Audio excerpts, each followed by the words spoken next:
I love the Doom series, and one of the reasons Doom Eternal is one of my favorite games is how its combat system pushes for combos using tools and weapons.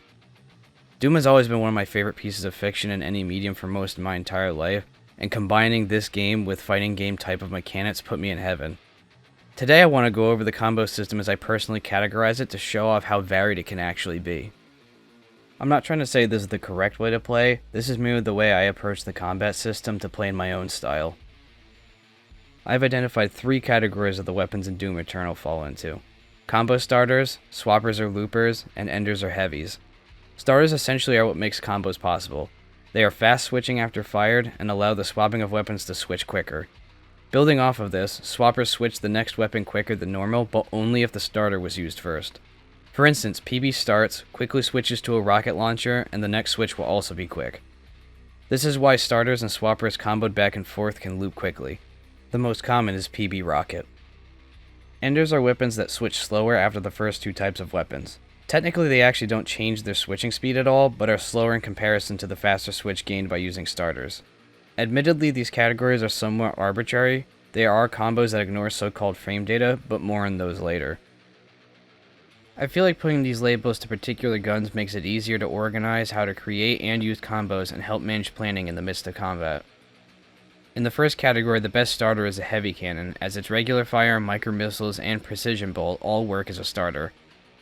The regular fire can be used after the first bullet, making it unique for a regular fire starter, but micro missiles must be shot a few times to work.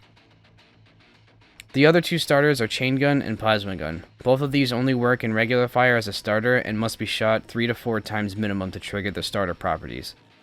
The second category only has 2 guns, the rocket launcher and the combat shotgun. For the rocket launcher to work as a swapper, it must only use single fire, meaning lock-on does not work for swapping. However, remote detonation allows the mod button to be held from a previous weapon, allowing for easier coordination and combos. The combat's regular fire works for swapping, and with good coordination, pop rockets also work, but full auto does not work at all, which leads me to enders. All other weapons and mods not discussed are enders. These weapons can be high damage or very niche to be useful. You can also do things to offset the slower swap rate, but again, more on that later. Now that we have discussed how swapping weapons actually works, we can move on to the different types of combos I've observed in Doom Eternal. The first category I call Hot Swapper after the perk that allows quick switching. This envelops combos that optimally utilize the Hot Swapper frame data. These include 2-weapon looping combos such as PB Rocket, which has the highest DPS out of any combo. It can be quickly looped back and forth until you run out of ammo or the demon is dead. There are also 3-weapon loop combos where you can loop the 2 weapons like before, then end the string of loops with a high damage weapon attack, like PB Rocket Ballista.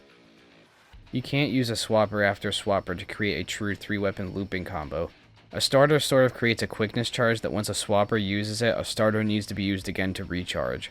There isn't literally a charge that's shown on screen, but that is in essence how it works. You can combine these ideas to make what I will call a true combo, in that you loop 2 weapons as much as needed and then end it with an ender weapon.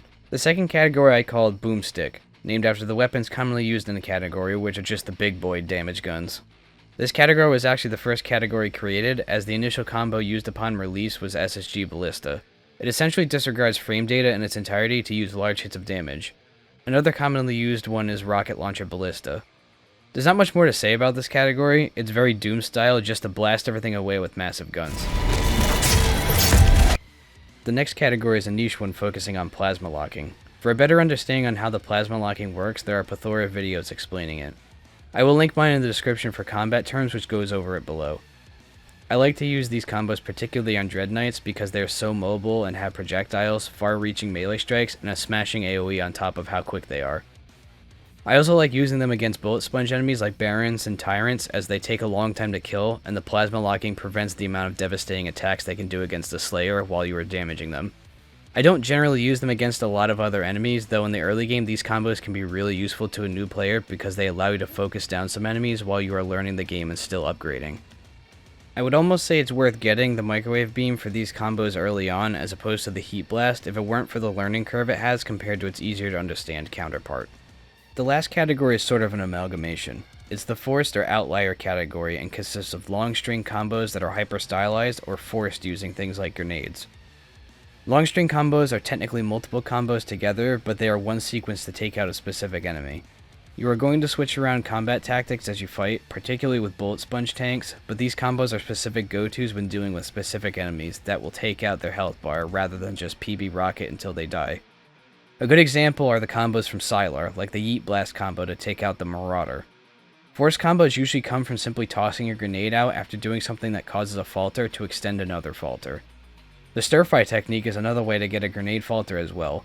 One of my personal favorite combos for a Mancubus is to PB one cannon for a falter, quick swap to a rocket launcher, and then ballista and meat hook in for an armored kill. And those are the 4 categories of combos I was able to come up with. My love for fighting games might have led me to overanalyze how the combo system works in Doom Eternal beyond its intended scope, but once you start using these different types of combos together in the heat of battle, all the pieces sort of fall into place and it becomes some of the most genuinely fun moments in gaming I have ever experienced.